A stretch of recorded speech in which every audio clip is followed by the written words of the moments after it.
علی بھائی آپ سے اگلا سوال ہے، ہم نے بچپن سے جمعۃ المبارک کے خطبوں میں علماء کرام سے حضرت موسیٰ علیہ السلام کے علیہ مبارک الصلوۃ زمانہ میں والسلام۔ موجود ایک بہت ہی امیر شخص کا واقعہ سن رکھا ہے جس کا نام قارون تھا۔ اس کی دولت کے خزانوں کی چابیاں 70 اونٹوں پر لادی جاتی تھیں، لیکن اللہ تعالیٰ نے اسے اس کے خزانے سمیت زمین میں دھنسا دیا، وَلِعَوْذُ بِاللَّهِ تعالیٰ۔ وَلِعَاذُ بِاللَّهِ تعالیٰ۔ قرآن و سنت کی روشنی میں اس واقعہ کی تفصیلات سے بھی پلیز آگاہ فرمائیں۔ دیکھیں جی، یہ واقعہ بہت اہم ہے۔ قرآن حکیم میں چند عبرت آموز جو واقعات ہیں ان میں سے ایک واقعہ قارون کا بھی ہے۔ سورۃ المؤمن جسے ہم سورہ غافر کہتے ہیں، اس کے اندر بھی اللہ تعالیٰ نے سیدنا موسیٰ علیہ نبینا علیہ الصلوۃ والسلام کا جب ذکر خیر کیا تو فرمایا کہ ہم نے موسیٰ علیہ السلام کو فرعون، حامان اور قارون کی طرف پیغمبر بنا کے بھیجا، یعنی ان کی پوری قوم کی طرف بھی، لیکن وہ ڈومیننٹ سرداروں کے نام اس لیے لیے جاتے تھے کہ وہ لیڈرشپ کے اوپر فائز ہوتے تھے۔ تو فرعون کا تو سب کو پتہ ہے، حامان اس کا وزیر تھا۔ یہ قارون جو ہے نا، یہ اس اعتبار سے بڑا امپورٹنٹ تھا کہ قارون جو ہے یہ موسیٰ علیہ السلام کا کزن لگتا تھا رشتے میں۔ یہ تورات میں ہمیں اس کی ڈیٹیل ملتی ہے اور قرآن بھی اس کو سپورٹ کرتا ہے، وہ میں سورۃ القصص سے آپ کو انشاءاللہ آیات پڑھ کے بھی بتاؤں گا۔ تورات میں ہمیں یہ ملتا ہے کہ یہ حضرت موسیٰ علیہ السلام کا کزن تھا، بنی اسرائیل میں سے تھا، آل فرعون میں سے نہیں تھا۔ لیکن جس طرح یہاں پہ بھی آپ کو پتہ ہے جب گورے آئے تو انہوں نے ہمارے بڑوں کو خریدا، تو وہ غلام تو گوروں کے ہوتے تھے، حکمرانی ہم پہ مسلمانوں کے نام سے کر رہے ہوتے تھے وائسرائے کی شکل میں۔ اور یہ آج آپ کو جتنے بڑے بڑے لینڈ لارڈ ملتے ہیں یہ وہ ہیں کہ جن کے آباء و اجداد نے غداریاں کی ہیں مسلمانوں کے ساتھ، اس کے ریوارڈ کے طور پہ انہیں انگریزوں نے کہا کہ جی آپ صبح سے شام تک گھوڑا دوڑائیں، جدھر تک پہنچ جائیں گے ساری زمین آپ کی، یہ جو ہزاروں کے نال لوگوں کی نکل رہی ہے۔ تو اسی طریقے سے جو حضرت موسیٰ علیہ السلام کا یہ کزن تھا قارون، یہ ہے بنی اسرائیل میں سے تھا، لیکن حکومت کے ساتھ ملا ہوا تھا، اور بجائے یہ کہ بنی اسرائیل کی کوئی بہتری کی بات کرتا، الٹا یہ بنی اسرائیل کے اوپر ظلم ڈھاتا تھا، اور فرعون کا آپ سمجھ لیں ایک وزیر کی حیثیت سے تھا یہ۔ سورۃ القصص کے اندر اللہ تعالیٰ نے اس کا واقعہ ڈیٹیل سے بیان کیا ہے۔ سورۃ القصص سورت نمبر ہے 28 اور پارہ نمبر 20 کے اندر آپ بالکل اینڈ پہ چلے جائیں نا، آیت نمبر 76 سے آنورڈ۔ اعوذ باللہ من الشیطان الرجیم، بسم اللہ الرحمن الرحیم۔ ان قارون کان من قوم موسیٰ، بے شک قارون موسیٰ کی قوم میں سے تھا۔ اب یہ قرآن نے سپورٹ کر دیا کہ وہ آل فرعون میں سے نہیں تھا، ہے بنی اسرائیل میں سے تھا، اور تورات میں ڈیٹیل ملتی ہے کہ وہ ان کا چچا زاد لگتا تھا، پیغمبر کا رشتہ دار بھی ہے، کافر ہے تو مردود ہے۔ ہمارے محبوب علیہ السلام کا رشتہ دار ابو لہب مردود ہو گیا۔ فبغى علیہم، لیکن اس نے بغاوت کی ان کے اوپر۔ وآتیناہ من الکنوز ما ان مفاتحہ لتنوء بالعصبۃ اولي القوہ۔ اللہ فرماتا ہے ہم نے اس کو ایسے خزانے دیے تھے کہ جس کی چابیاں ایک بہت بڑی جماعت اٹھاتی تھی۔ یہ 70 اونٹوں والی بات، تو یہ 70 اور اونٹ تو ویسے ہی سال لگ جاتے ہیں نا، قرآن میں اتنا ہی ذکر ہے کہ بہت بڑی جماعت تھی جو صرف چابیاں اس کی اٹھاتی تھی۔ ہو سکتا ہے اونٹوں کے اوپر وہ لاتے تھے تو 70 بھی، یعنی بڑی 70 کا عدد ویسے عربی زبان میں کثرت کے لیے بھی استعمال ہوتا ہے۔ اذ قال له قومه لا تفرح، جب اس کی قوم نے اس سے کہا کہ مت شیخی بگاڑ، ان اللہ لا يحب الفرحین، بے شک اللہ تعالیٰ شیخی بگاڑنے والے کو پسند نہیں کرتا۔ دولت آتی ہے تو شیخی تو پھر بگاڑتا ہی ہے نا انسان، الا ما شاء اللہ۔ وابتغی فیما آتاک اللہ الدار الآخرہ، اور جو اللہ نے تجھے اتنا مال دیا ہے اس سے آخرت کی زندگی طلب کر، مراد کے اللہ کی راہ میں خرچ کر۔ جو بخاری مسلم میں حدیث ہے کہ انسان کہتا ہے میرا مال میرا مال میرا مال، حالانکہ تیرا مال تو وہ ہے جو تو نے کھا کے ختم کر لیا یا پہن کر بوسیدہ کر لیا، باقی تو تیرے ورثاء کا مال ہے۔ یا پھر تیرا مال وہ ہے جو تو نے اللہ کی راہ میں خرچ کر کے آخرت کے لیے محفوظ کر لیا۔ تو نبی علیہ السلام فرمایا تمہارا مال 3 قسم کا ہے، کھا پی لیا، پہن لیا، یا اللہ کی راہ میں خرچ کر کے قیامت کے دن کے لیے محفوظ کر لیا، باقی تمہارے ورثاء کا مال ہے۔ ایک اور حدیث ہے بخاری و مسلم میں، نبی صلی اللہ علیہ وآلہ وسلم نے فرمایا انسان کے 3 دوست ہیں، 2 دنیا میں رہ جاتے ہیں، صرف ایک ہی قبر میں جاتا ہے، اس کا مال اور اس کے رشتہ دار وہ قبر سے باہر رہتے ہیں، اس کے اعمال 7 قبر میں جاتے ہیں۔ تو اعمال میں ظاہر ہے جو مال اس نے خرچ کیا ہوگا وہ 7 قبر میں جائے گا، باقی مال باہر رہ جائے گا۔ ایک اور حدیث ہے بخاری اور مسلم میں، نبی صلی اللہ علیہ وآلہ وسلم نے فرمایا ابن آدم کے پاس اگر سونے کی 2 وادیاں ہوں تو وہ خواہش کرے گا میرے پاس تیسری بھی آ جائے، اس کا پیٹ صرف قبر کی مٹی بھرے گی۔ اسی لیے بخاری و مسلم دونوں میں آتا ہے، نبی صلی اللہ علیہ وآلہ وسلم نے فرمایا اے اللہ محمد اور آل محمد صلی اللہ علیہ وآلہ وسلم کو بس اتنا ہی رزق دینا کہ ان کی روح اور جسم کا رشتہ برقرار رہے، یعنی سبسسٹنس لیول کے اوپر۔ اور ایک اور حدیث بخاری اور مسلم میں، اور یہ مزے کی بات ہے جتنی میں نے حدیثیں بیان کی یہ متفقن علیہ ہیں، بخاری میں بھی ہے مسلم میں بھی، یہ کہانی شریف نہیں ہے، بیسٹ کتابیں جو ہیں ان میں۔ اور وہ ہے واقعہ ایلا والی حدیث، جو نبی علیہ السلام 1 مہینے کے لیے اپنی بیویوں سے ناراض ہو گئے تھے اس بات کے اوپر کہ انہوں نے زیادہ نان و نفقہ ڈیمانڈ کیا تھا۔ زیادہ کیا تھا؟ کچھ بھی نہیں تھا زیادہ، لیکن وہ نبی علیہ السلام کے فقر کے اعتبار سے زیادہ تھا۔ تو سورۃ الاحزاب کی آیات نازل ہوئی کہ اپنی بیویوں کو اختیار دیں کہ میں تمہیں مال دے کے چھوڑ دیتا ہوں، اور اگر تم اللہ اور اس کا رسول اور آخرت کا گھر چاہتی ہو پھر اسی غربت میں نبی علیہ السلام کے ساتھ گزارا کرنا ہے۔ پھر حضور نے ایک ایک بیوی کو آ کے آفر دی، سب نے اللہ اور اس کے رسول کو چوز کیا، الحمدللہ۔ تو اس حدیث میں آتا ہے وہ جو نبی علیہ السلام 1 مہینے تک ناراض ہو کے اپنی بیویوں سے چھت پہ چلے گئے، تو حضرت عمر فاروق جب ملنے کے لیے گئے تو نبی علیہ السلام ایک چٹائی پہ لیٹے ہوئے تھے، آپ کے اوپر کرتا بھی نہیں تھا، صرف تہمت باندھی ہوئی تھی۔ اٹھ کے بیٹھے تو چٹائی پہ جب نشان چٹائی کے جسم پہ دیکھے تو حضرت عمر کی آنکھوں سے آنسو نکلے، کہا یا رسول اللہ آپ اللہ کے رسول ہیں اور کیسر و کسرا دنیا کے مزے لوٹ رہے ہیں، اتنی بڑے بڑے ان کے محلات ہیں، اور آپ تو اللہ کے رسول ہیں، یعنی آپ کو یہ سب کچھ ملنا چاہیے تھا۔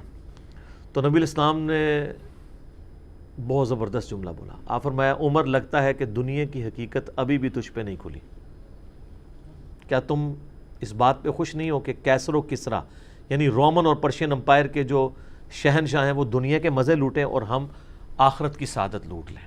اندازہ کریں آپ، حضرت عمر کو کہا جا رہا ہے ابھی لگتا ہے دنیا کی حقیقت تم پہ نہیں کھلی، لیکن سر اس واقعے کے بعد پھر حضرت عمر پہ کھل گئی سر، پھر ان کا ڈنڈا اتنا سخت تھا کہ جتنا عرصہ وہ رہے ہیں نا، نہ خود حرام کھایا نہ کسی کو کھانے دیا، اس لیے اللہ تعالیٰ نے ان کے دور میں رومنز اور پرشینز کو گرایا ہے۔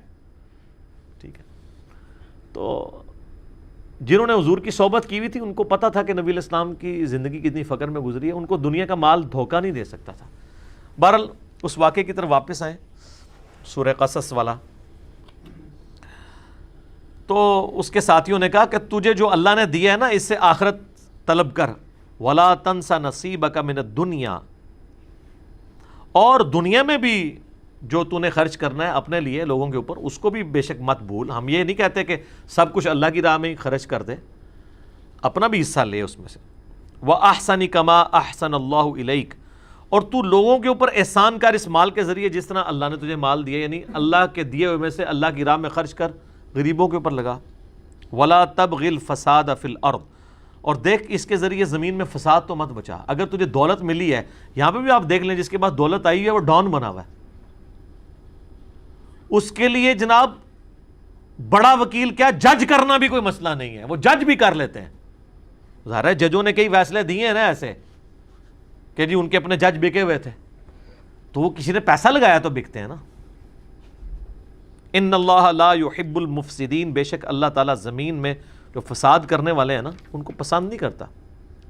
اب اتنی زیادہ نصیحت سننے کے بعد دماغ کا خمار دیکھیں کہ قارون جواب میں کیا کہتا ہے، قال انما اوتیتہ علی علم عندی، وہ کہنے لگا یہ جو کچھ مجھے حاصل ہوا ہے یہ تو میرا کمال ہے، یہ میرے علم کی بدولت ہوا ہے، میرے پاس جو ہنر ہے، میں بڑا یعنی ہوشیار آدمی ہوں, میں نے بڑی چلاکی کے ساتھ بڑے صحیح ٹائم پہ انویسٹمنٹ کر کے جناب فلانی جگہ پلاٹ لے اسی تھے, آج جناب میرے احساسیں اتنے ہوئے ہیں.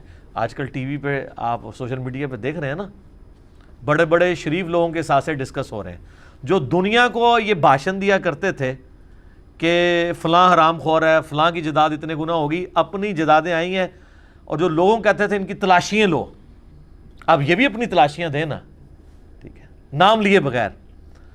تو جو لوگوں سے تلاشی مانگتا ہے اس کو اپنی تلاشی دیتے ہوئے کوئی غصہ نہیں کھانا چاہیے, اس کو کہنا چاہیے جناب یہ میرا منی ٹریل ہے, یہ دیکھیں جناب, اس کی بجائے یہ کہنا شروع کر دے نہیں اس نے بھی دیکھو, یہ وہی ہے کہ پتر تو کیوں فیل ہویا, ابا جی تھوڑے دوست دا منڈا بھی فیل ہو گیا ہے. بھئی اگر ابا جی کے دوست کا بیٹا فیل ہوا ہے تو اس کی وجہ سے تیرا فیل ہونا جسٹیفائی نہیں بیٹا, ٹھیک ہے, یہ کوئی جسٹیفیکیشن نہیں ہے. بہرحال وہ کہنے لگا میرے پاس علم ہے خاص جس کی وجہ سے میں نے, اسی لیے ہمیں دعا سکھائی گئی ہے. سنن ابن ماجہ میں حدیث ہے نا کہ فجر کے بعد نبی علیہ السلام کیا دعا کرتے تھے, اللہم انی اسألک علما نافعا ورزقا طیبا وعملا متقبلا, میں ایسا علم تجھ سے مانگتا ہوں جو نفع مانگتا ہوں, اور رزق مانگتا ہوں جو پاکیزہ ہو, اور عمل ایسا مانگتا ہوں جو تیری بارگاہ میں قبول بھی ہو, ریاکاری کی نظر نہ ہو جائے. کتنی پیاری دعا ہے. علم نفع والا, نقصان والا نہ ہو. علم دین بھی نقصان بن سکتا ہے اگر آپ اس کو بیچنا شروع کر دیں, اور عمل بھی, نیک عمل بھی آپ کے لیے نقصان کا باعث بن سکتا ہے اگر اس کے اندر ریاکاری آ گئی, دکھلاوا آ گیا. یہ تو پھر علیحدہ سے ایک ٹاپک ہے. اللہ تعالیٰ فرماتا ہے اولم یعلم ان اللہ قد اہلک من قبلہ من القرون, کیا قارون نے یہ نہیں دیکھا تھا کہ بے شک اللہ تعالیٰ نے اس سے پہلے بھی کئی قومیں ہلاک کر دیں. من ہوا اشد منہ قوۃ واکثر جمعا, جو اپنی قوت اور مال جمع کرنے کے اعتبار سے قارون سے بھی زیادہ مال تھا ان کے پاس. اللہ تو وہ ہے جس نے ان کو بھی ہلاک کر دیا تھا, تو یہ قارون کو اپنے جو مال کے اوپر اتنا بڑا زوم ہے یہ کس بنیاد پہ تھا. ولا یسأل عن ذنوبہم المجرمون, اور جو مجرم ہیں ان سے ان کے گناہوں کے بارے میں نہیں پوچھا جائے گا. یہ نہیں پوچھا جائے گا, یہ لٹریچر کی زبان میں بات ہو رہی ہے کہ اللہ تعالیٰ کو پوچھنے کی ضرورت نہیں ہے, اس کو پتہ ہے کہ انہوں نے کیا کرتوت کی ہیں. یعنی جب عذاب آئے گا تو پھر نہیں پوچھا جائے گا کہ حضرت صاحب عذاب لے آئیے توڑے, بغیر پوچھے اٹھا کے تو اللہ تعالیٰ ان کو تباہ و برباد کر دے گا. اور یہی قارون کے ساتھ ہوا ہے جناب. سنیں, یہ بھی ڈراپ سین آ رہا ہے اس کا. فخرج علی قومہ فی زینتہ, تو ایک دن وہ بڑی زینت کے ساتھ, آج کے دور میں آپ کہہ لیں کہ جی بڑی مہنگی گاڑی کے اندر بڑے مہنگی گھڑی پہنے ہوئے اور بڑے مہنگے جوتے اور کپڑے پہنے ہوئے نکلا. قال الذین یریدون الحیاۃ الدنیا, تو وہ لوگ جو دنیا کی زندگی کے طلبگار تھے وہ کہنے لگے یا لیت لنا مثل ما اوتی قارون, کاش ہمیں بھی اتنا مال ملتا جو اللہ نے قارون کو دیا. یہاں پہ بھی آپ دیکھ لیں نا, کسی کی فلم بھی کامیاب ہونا وہ کہتا ہے اللہ کا فضل ہے. جس نے حرام خوری سے بہت زیادہ پلاٹ بنا لیے وہ بھی کہتے ہیں جی اللہ کا فضل ہے, تھوڑے سے مال میں اللہ نے برکت دی ہے جی, میں تو کچھ بھی نہیں سا وہ فضل ہے. تو ڈیپ ڈک کرو تو پھر تمہیں پتہ لگے کتنے کتنے کام پائے نے اتنے تک پہنچنے واسطے. بعض لوگ ناراض ہوئے ہیں, میں نے یہ جو دعویٰ کیا تھا نا کہ جو بھی ارب پتی ہے نا میرے بھائی, کہیں نہ کہیں اس نے ڈنڈی ماری ہے. رزق کے حلال رزق کے اوپر کوئی شخص اتنا اوپر نہیں کبھی جا سکتا, کہیں نہ کہیں اس نے کمپرومائز کیا ہے اصولوں کے اوپر. تو اس کے نا جواب میں کئی لوگوں نے نیچے کومنٹس کیے کہ علی بھائی اس کا مطلب ہے آپ یہ کہہ رہے ہیں کہ حضرت عثمان نے بھی کیا ہے. یہ یار بات کر رہے ہیں تواڈے بابیاں دی, تسی پہنچ گئے ہو خلفائے راشدین ہوتے, ٹھیک ہے, ہم تو آپ کی بات کر رہے ہیں. ان کی تو سند نازل ہوئی ہے قرآن و سنت میں, اور دوسرا ان کے پاس وہ مال نہیں تھا جو آپ کے پاس مال ہے. خلفائے راشدین کا تو سارا مال جمع کریں تو ایک ایک پراپرٹی ڈیلر کے پاس اس سے زیادہ مال موجود ہے. تو ان کی مثال آپ لوگ کیوں دیتے ہیں؟ آپ اپنی بات کریں کہ آپ نے کہیں نہ کہیں جو ہے وہ لوگوں سے ناجائز زمینیں ہتھیا کے اپنے مال کو ڈبل کیا ہے, کہیں پہ سودی قرضے لیے ہیں, کہیں بدماشی سے ہتھیایا, کہیں پہ فائلوں کو پہیے لگائے ہیں. وہ تو خود بول کے لوگ کہتے ہیں. تو کہنے لگے کاش جو قارون کو دیا گیا نا اس طرح کا فضل ہمارے پہ بھی ہوتا.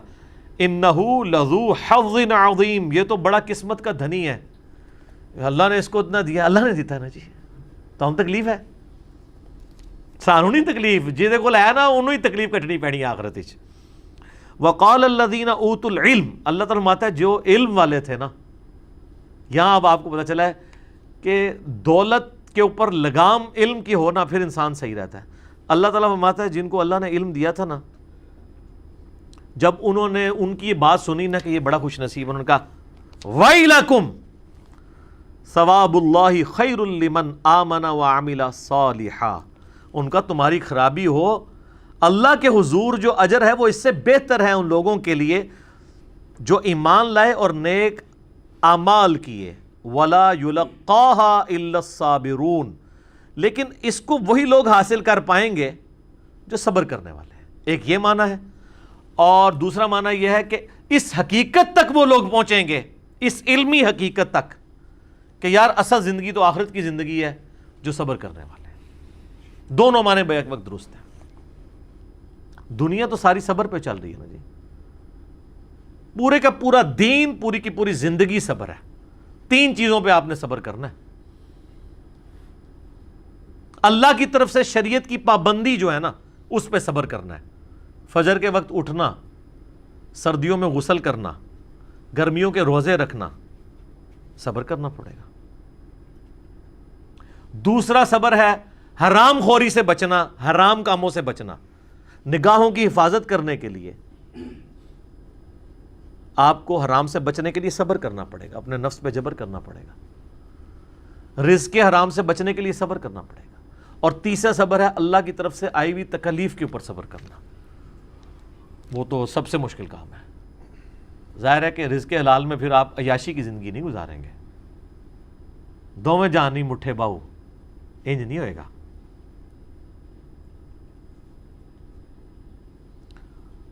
فَخَسَفْنَا بِهِ وَبِدَارِهِ الْأَرْضِ، تو اللہ تعالیٰ ہمارا ہم نے اس کو اس کے محل سمیت، خزانے سمیت زمین میں دھسا دیا۔ فَمَا كَانَ لَهُ مِنْ فِئَةٍ يَنْصُرُونَهُ مِنْ دُونِ اللَّهِ، پھر اس کے پاس کوئی ایسی فوج نہیں تھی، کوئی ایسی جماعت نہیں تھی جو اللہ کے مقابلے پہ اس کی مدد کر سکتی۔ وَمَا كَانَ مِنَ الْمُنْتَصِرِينَ، اور نہ ہی وہ بدلہ لے سکتا تھا کوئی اللہ تعالیٰ سے اس کے اس معاملے میں۔ سر وہ 30ویں پارے کے اینڈ میں بھی آیا نا، اللہ فرماتا ہے ہم نے قوم سمود کو تباہ کر دیا، ولا یخاف عقباہا، اور ہمیں کوئی ڈر نہیں ہے اگر ہم نے کسی کو برباد کر دیا کہ کوئی آ کے ہم سے بدلہ لے لے گا، کیونکہ ہم جس کو کر گزرے تو ہم سے تو کوئی نہیں پوچھ سکتا۔ یہ وہی چیز ہے، اللہ تعالیٰ ہمارا کوئی اس کی مدد نہیں کر سکی جماعت۔ اب آگے دیکھیں کیا ہوا، وَأَصْبَحَ الَّذِينَ تَمَنَّوْا مَكَانَهُ بِالْأَمْسِ، وہ لوگ جو کل تک یہ تمنا کر رہے تھے کہ یار ساڈے کول بھی قارون جتنا مال ہوتا، اللہ تعالیٰ فرماتا ہے اگلے دن کیا ہوا، یقولون وَيْكَأَنَّ اللَّهَ يَبْسُطُ الرِّزْقَ لِمَن يَشَاءُ مِنْ عِبَادِهِ وَيَقْدِرُ، وہ کہنے لگے ہائے افسوس، بھئی اللہ ہی ہے جس کے لیے چاہے رزق کو کشادہ کر دے اور جس کے لیے چاہے رزق کو تنگ کر دے۔ لولا امن اللہ علینا، اگر ہم پہ اللہ کا فضل نہ ہوتا، لخسف بنا، تو ہم بھی زمین میں دسا دیے جاتے۔ وہ لوگ جو کل کہہ رہے تھے ہمیں بھی اس طرح کی دولت نے کہا شکر ہے جناب اسی بھی زمین میں دسا دیے گئے، ایک دن بعد ہی رزلٹ جب سامنے آیا نا، سر یہی ہونا ہے جو مولا علی کا قول ہے کہ انسان سویا ہوا ہے، جیسے ہی مرے گا جاگ جائے گا۔ او یہ کیا ہوا، یہ دنیا میں اللہ نے ان کو جگایا، ایک دن پہلے کہہ رہے تھے ہمیں بھی قارون جیسی دولت ملے، اور اگلے دن کیا کہہ رہے ہیں، شکر ہے یار اسی غریب ہی چنگے ہیں۔ یہ تو مارا گیا اپنی دولت سمیت، وہ دولت اس کو بچا سکی نہیں۔ وَيْكَأَنَّهُ لَا يُفْلِحُ الْكَافِرُونَ، ہائے افسوس کبھی بھی ناشکرے لوگ کامیاب نہیں ہو سکتے۔ یہاں کفر سے مراد ناشکرے لوگ ہیں، ناشکری ہے نا، اللہ نے رزق دیا تھا، اللہ نے نعمتیں دی تھی، آپ نے اللہ کی راہ میں خرچ نہیں کی، اپنی عیاشیوں کے اوپر خرچ کی ہیں، تو یہ ناشکری ہے۔ یہ اذانیں شروع ہو جاتی ہیں انشاءاللہ، بقیہ کے سوالات اذان کے وقفے کے بعد انشاءاللہ۔